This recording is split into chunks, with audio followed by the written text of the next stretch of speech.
নমস্কাৰ সকলোকে মোৰ চেনেল প্ৰিয়ামেশ শইকীয়ালৈ স্বাগতম জনাইছোঁ। বহুত দিনৰ মূৰত ভিডিঅ' বনাইছোঁ আজি আৰু এতিয়া আছোঁ ৰঙিয়া ভাড়াঘৰত। বিহু পালেহি মানে মাঘৰ বিহু আৰু চবেইতো পিঠা পনা বনাইছে, সেইকাৰণে আমিও মানে অলপ ঘৰত ভাড়াঘৰত আছোঁ যদিও দুই এটা কিবা কৰিছোঁ আৰু বিশেষকৈ মোৰ ভাল লগা যিটো মানে এটা গুড়ৰ নাৰিকল লাডু সেয়া বনাইছোঁ আৰু আপোনালোকক আজি দেখুৱাম যে গুড়ৰ নাৰিকল লাডু কেনেকৈ বনায়। সেইকাৰণে এটা সম্পূৰ্ণ ৰেচিপি আপোনালোকক দিম, আপোনালোকে চাব আৰু খাই পেলাই তেনেকৈ বনাই চাব, ভাল লাগিব। যি হওক, মাঘৰ বিহুৰ কাৰণে সকলোকে শুভেচ্ছা জনালোঁ। ভাল হওক সকলোৱে দিনবোৰ। তেন্তে বেছি দেৰি নকয়, একদম ব'ললৈ আমি যাওঁ। কেনেকৈনো আপোনাৰ গুড়ৰ নাৰিকল লাডু বনায় সেইটো চাওঁগৈ।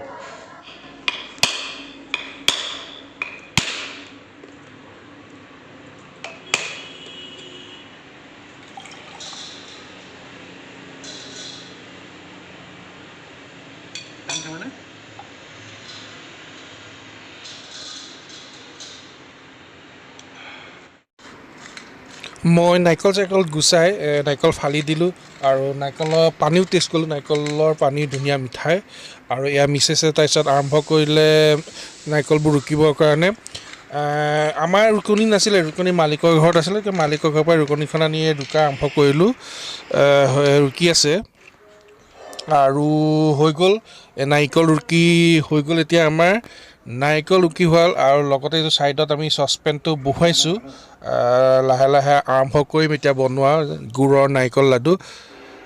আৰু ইপিনে অলপ গুড় কাটি লৈছোঁ, মানে আধা কেজি গুড় লোৱা হৈছে আৰু নাৰিকল 3টা আছিলে, বৰ বেছি ডাঙৰ নাৰিকল নহয়, গতিকে আধা কেজি গুড়ত হৈ যাব।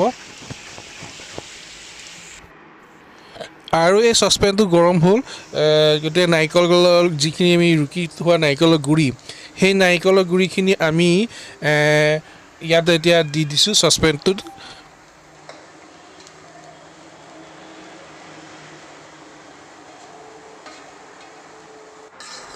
নাৰিকলৰ গুড়িখিনি ভালকৈ লৰাব লাগিব আৰু কম জুইত আমি দি লৈ লৰাই থাকিম, নহ'লে ধৰি যাব তলত।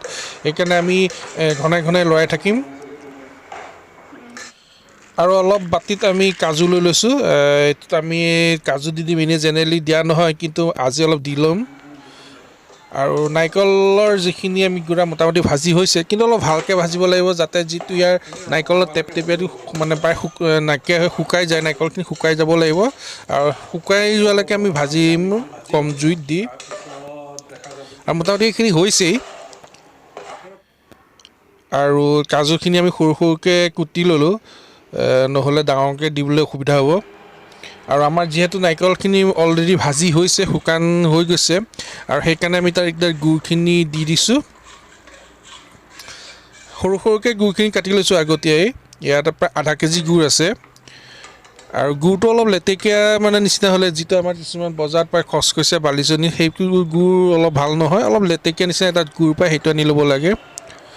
আৰু গুড়খিনি আমি ভালদৰে ইয়াত মিলাই ল'ব লাগিব আৰু ভালদৰে অলপ সময় ভাজিব লাগিব।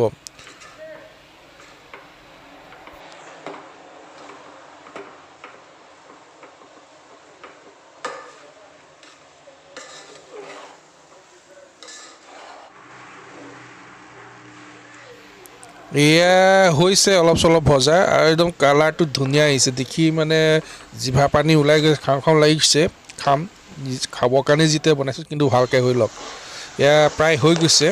আমাৰ নাৰিকল আৰু গুড় মিক্স কৰি ভজাটো আমাৰ হৈ গৈছে, প্ৰায় হৈছে আৰু অকণমান সময় লাগিব, বেছি সময় নালাগে। সেইকাৰণে আমি কাজুখিনি এতিয়া ইয়াত দি দিছোঁ। অলপ ভালদৰে মিক্স কৰি ল'ম ইয়াত কাজুখিনি।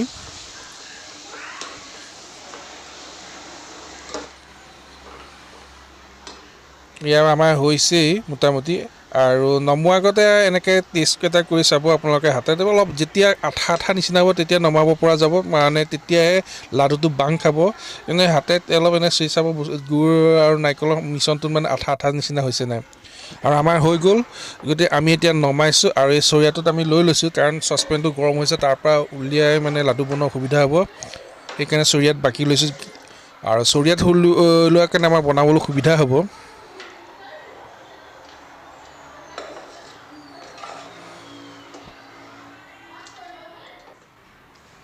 আৰু এইপিনে আৰম্ভ কৰি দিলে এতিয়া নাৰিকল লাডু মানে গুড়ৰ নাৰিকল লাডু বনোৱা আৰু মানে মোক খাওঁ খাওঁ লাগিছে কিন্তু অলপ সময় ৰ'ব লাগিব কাৰণ এতিয়া খালে অলপ মানে লাডুটো টেপটেপীয়া নিচিনা হৈ থাকিব ঢিলা হৈ থাকিব গতিকে অলপ টাইম ৰৈ দিলে টান হ'ব তেতিয়া বেছি ভাল লাগিব আৰু এনেও মানে নাৰিকলটো হওক বা গুড়ৰ নাৰিকল লাডু অলপ মানে চব মানুহে ভাল পোৱা বস্তু এটা স্পেচিয়েলি গুড়ৰ নাৰিকল লাডুটো মোৰ অতি ফেভাৰেট তো একদম খাওঁ খাওঁ লাগিছে আৰু আমাৰ ছোৱালীও মানে আজি পাকঘৰত পুৰা উপস্থিত অলৰেডি তাই এটা লৈছে হাতত লৈ গৈছে কিন্তু তাই যাবলৈ মন কৰা নাই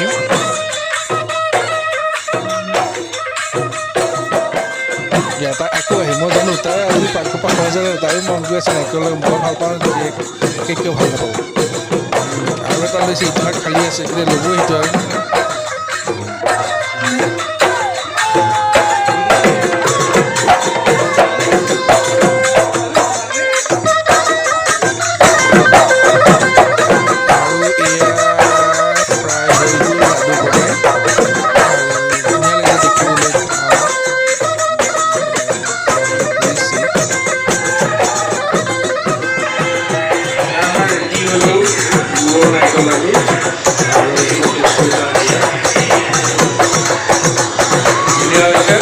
আৰু আপোনালোকে এনেকৈ বনাই খাব ভাল লাগিব